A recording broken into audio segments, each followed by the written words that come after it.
नमस्कार. फक्त योजना या यूट्यूब चॅनलवर मी ओमकार तुम्हा सर्वांचं हार्दिक स्वागत करतो. तर आर-टी प्रवेश प्रक्रियेसंदर्भात संपूर्ण माहिती आपल्या चॅनलवर दिली जाते. तर आत्तापर्यंत पाहू शकता की दुसरी जी निवड यादी लागलेली आहे 12,023 ॲडमिशन कन्फर्म झालेले आहेत. तर दुसऱ्या निवड यादीमध्ये म्हणजेच वेटिंग लिस्टमध्ये कॅन्डिडेट होते त्यांची निवड झाली होती. त्यांना येथे शेड्यूल पाहू शकता की याच्यामध्ये 4 तारखेपर्यंत मुदत देण्यात आली होती.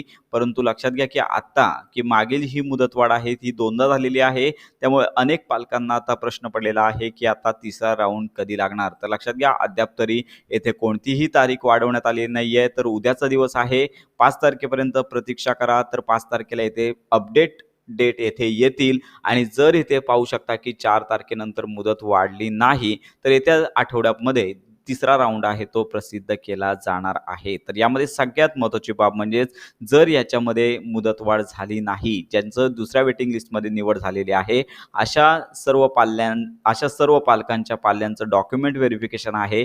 याच्यासाठी जर ही मुदतवाढ झाली नाही, तर येत्या आठवड्यामध्ये तिसरा राऊंड लागण्याची शक्यता आहे. तर अशा प्रकारे उद्याचा दिवस प्रतीक्षा करा.